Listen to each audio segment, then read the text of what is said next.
In the bustling city of Lagos, where the night gleamed with neon lights and the days roared with ambition, the Adeyanju family stood as a symbol of success. Olumide Adeyanju, a visionary businessman, had built an empire from scratch, a conglomerate spanning real estate, technology, and hospitality. His wife, Adaora, was the elegant matriarch who balanced wealth with compassion, earning admiration far and wide. Their two sons, Obinna and Emeka, had grown up in the lap of luxury. Obinna, the eldest, was disciplined and calculated, molded in his father's image. Emeka, the younger, was charismatic and impulsive, more interested in fast cars and late-night escapades than boardroom meetings. But their world was turned upside down when Olumide died suddenly of a heart attack. At the reading of his will, a bombshell dropped. I, Olumide Adeyanju, hereby declare my eldest son, Obinna, the sole heir to my position as CEO of Adeyanju Enterprises. Obinna took up the mantle with determination, working long hours to uphold his father's legacy. Emeka showed little interest in the business, preferring to spend his time abroad, living life to the fullest.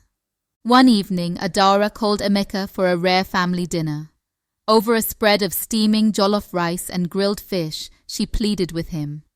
Emeka, your brother needs support. He's carrying this burden alone. Emeka leaned back in his chair, a cocky grin on his face. Mother, Obinna loves this. He's built for it. Me? I'm built for speed, not spreadsheets. Adeora sighed, sensing the widening gulf between her sons. Little did she know, tragedy loomed.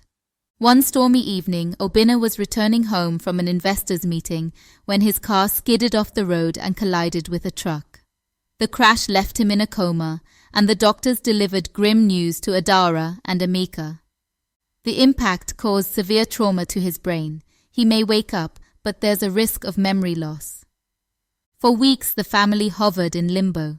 When Obinna finally opened his eyes, Adaora was the first to rush to his side. Obinna, my son, she sobbed, clutching his hand. Obinna blinked slowly. Who are you? Her heart broke. Emeka, who had been standing silently in the corner, finally spoke. This is bad, Mom, really bad.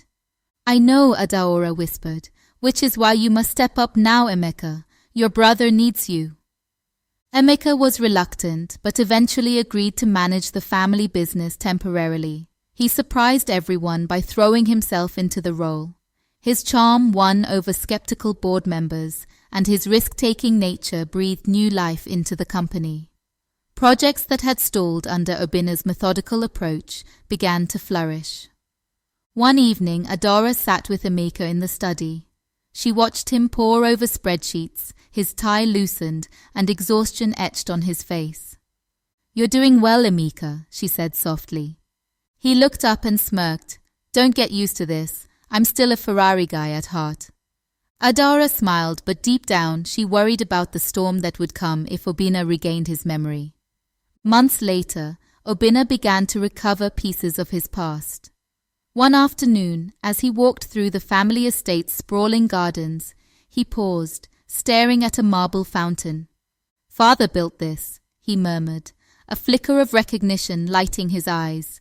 He clenched his fists, frustration boiling over. Why can't I remember everything? By the end of the week, Obinna's memory returned in a torrent. He stormed into the family home, where Emeka sat at the dining table, sipping wine. What's this I hear about you running the company? Obinna demanded. Emeka raised an eyebrow, cool as ever. Welcome back, brother. You've been out of commission. Someone had to step in. Step in? Emeka, I am the CEO. It's my birthright. Emeka stood, his calm demeanor cracking. Birthright? While you were lying in a hospital bed, I was the one keeping everything afloat. Do you know what it took to fix the mess you left behind? Adaora rushed into the room, her voice trembling. Stop this, both of you. You're brothers, not enemies. But it was too late. The rift had widened. The boardroom became a battlefield. Obinna demanded his rightful place as CEO, citing the will. Emeka argued that his recent successes had earned him the trust of the board. Heated meetings turned into a media frenzy as rumors of a family feud spread. One night, Adaora called an emergency family meeting. She looked at her sons, her voice firm yet laced with sorrow. "Your father built this empire not just for wealth, but for unity. Look at you two fighting like strangers. If you tear this family apart, you'll destroy everything he worked for." Obinna's jaw tightened. "I want what's mine, mother." Emeka leaned forward, his voice soft but cutting. "And I want respect, Obinna. I earned it." After weeks of tense negotiations, a compromise was reached.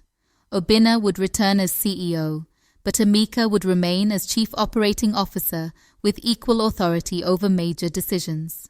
It was an uneasy truce, but Adaora hoped it would heal their bond. Months later, at a shareholders' meeting, Obinna and Emeka presented a united front. Their shared leadership became the secret to the company's unprecedented success. Obinna's strategic mind and Emeka's boldness created a dynamic partnership that no competitor could rival. One evening, as the family gathered for dinner, Obinna raised a glass. "To Father's legacy and to us. Together we're unstoppable." Emeka smirked. "Finally, something we agree on." Adaora smiled, her heart full. Despite the drama, the Adeyanju family had emerged stronger, proving that even in the face of conflict, love and unity could prevail.